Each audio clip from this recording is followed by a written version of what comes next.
What are you wearing today, Chinese best friend? I'm wearing the clothes that I did not get from your friends. Oh, no free clothes today. I had to buy this myself, MichaelBlackson. For those who are listening, Chinese best friend get all the free clothes that I get that I don't wear. Yeah, but you're supposed to wear it, not me. After I wore it, their value went down. They all went bankrupt. Hey, don't worry. Very soon, you're going to be very valuable to them. You're going to be my Mr. Hand-Me-Down of MichaelBlackson. I'm going to have to lose at least 100 pounds. Nah, I just tell them make a bigger size of my size. I usually wear like an extra medium. I just tell them they make you like a... I'm extra large. Yeah. In a good day when I don't eat a lot of fried rice, I could be a large, but it's a little uncomfortable with the belly. So you just wearing those clothes actually cost you money this week? Yeah, my girlfriend. Shout out to my girlfriend. She bought it for Chinese me best friend. last Christmas. She had a baby together. You got to get up for 3-4 years. How long you guys been together? Oh, it's been a good 5 years, Michael. Why is she still your girlfriend, Chinese best friend? Are you scared to commit to her? Yeah, after you propose on national television, I feel like I'm gonna have to propose.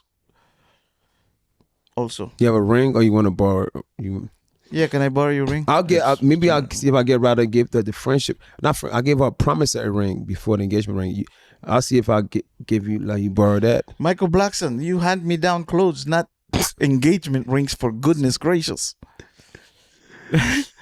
Yeah, thanks, Mike. We could talk about it after the show.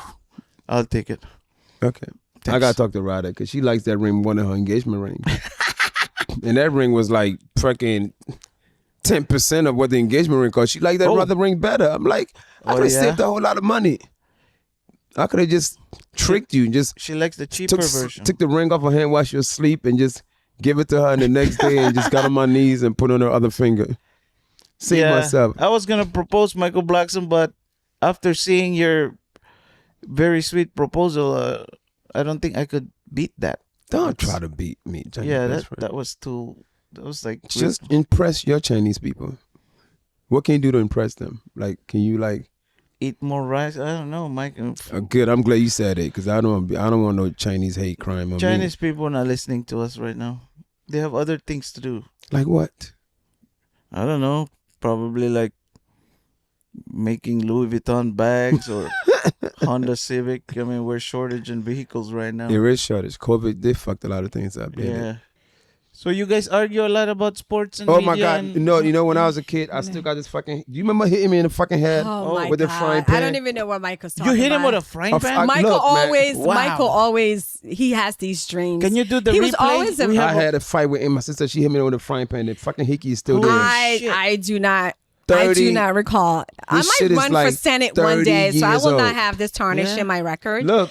That never happened. You know, Rada, you felt my hickey, right? That he must have pissed. No, that's from one of his ex-girlfriends. Don't even bring that up here. Forever, you scarred me, nigga. He must have pissed you off a lot. Huh? No. She was a fighter in high school.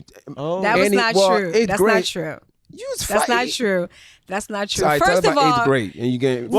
That's not true. Michael is technically older than our mother. So I don't know what he's talking about. First of all, I came to America with my mom first. Mike came like 3 years later. Oh. So, and I remember when he came. So we were close in age, probably like 2 years, whatever, apart. He is older. Yes. She's older than all of us. He's older than my mom. She's older than my father. My mom is the first. No, he's definitely older. She and my dad the same age.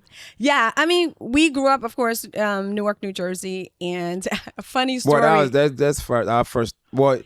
Funny before we got to Philadelphia, right? My mom had to. Well, first of all, had to work. So we can save enough money to be able to move to Philadelphia and get our own place. Because before then, we lived in like people's basement, different stuff. And a friend of my mom, who was a renowned pastor, the late Reverend Lee. Oh, Lee. Yeah, Reverend Lee. And it was in the 80s where homelessness was starting to go on the rise, but a lot of churches weren't doing anything about it. So he left the church. He was this popular church, and he bought this house in North Newark and converted it into a shelter home. So homeless people. So we lived there, right? Because my mom had to like save money. It's hard to save money so we could buy our own place. But I remember Mike and I were so like ashamed, like because we lived in this shelter home with like the most random people. Like we had like these two old men who like still thought it was the 50s and black folks weren't free.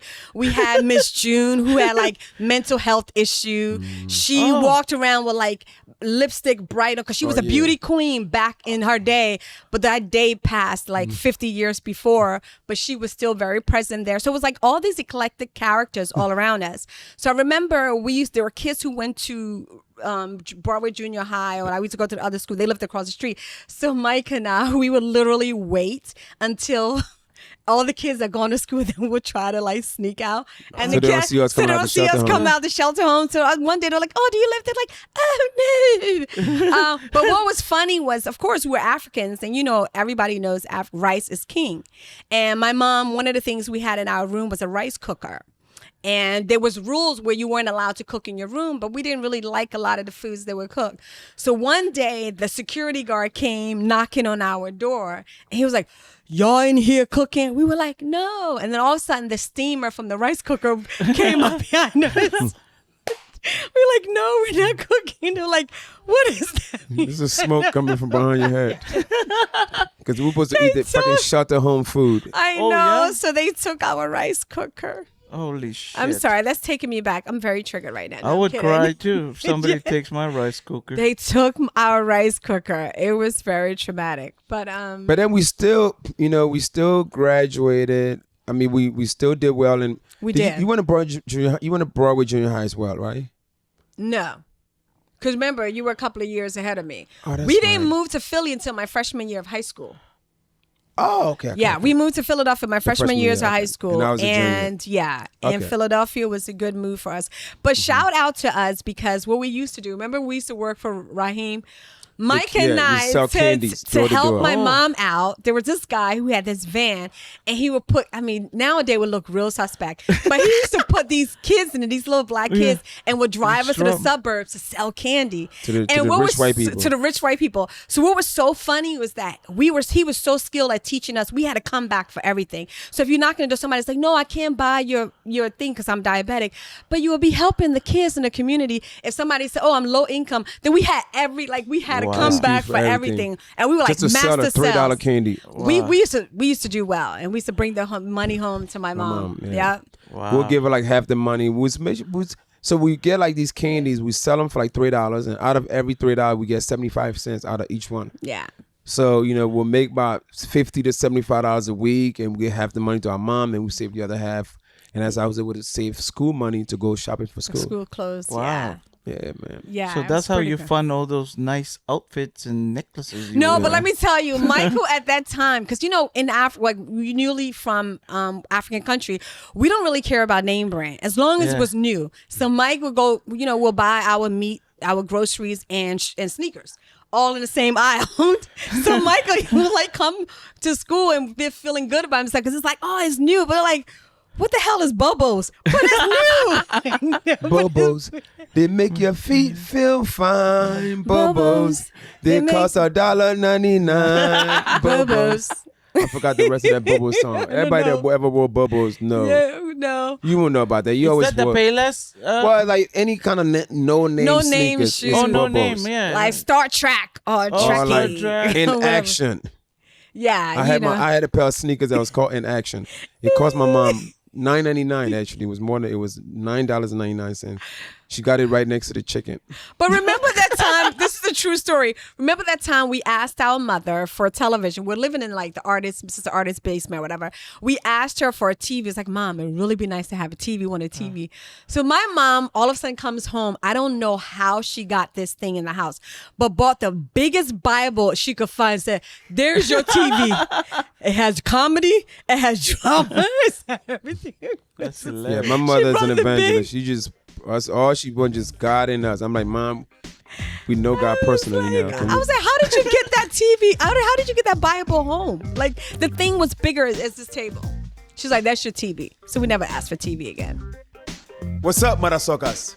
This is your African King of Comedy, Michael Blackson. Stop what you are doing right now and go find the Modasucka podcast with me, Michael Blackson, on the iHeartRadio app, Apple Podcast, or wherever you get your podcast. Subscribe. It's free, so go do it right now. And don't forget to catch a new episode every Tuesday.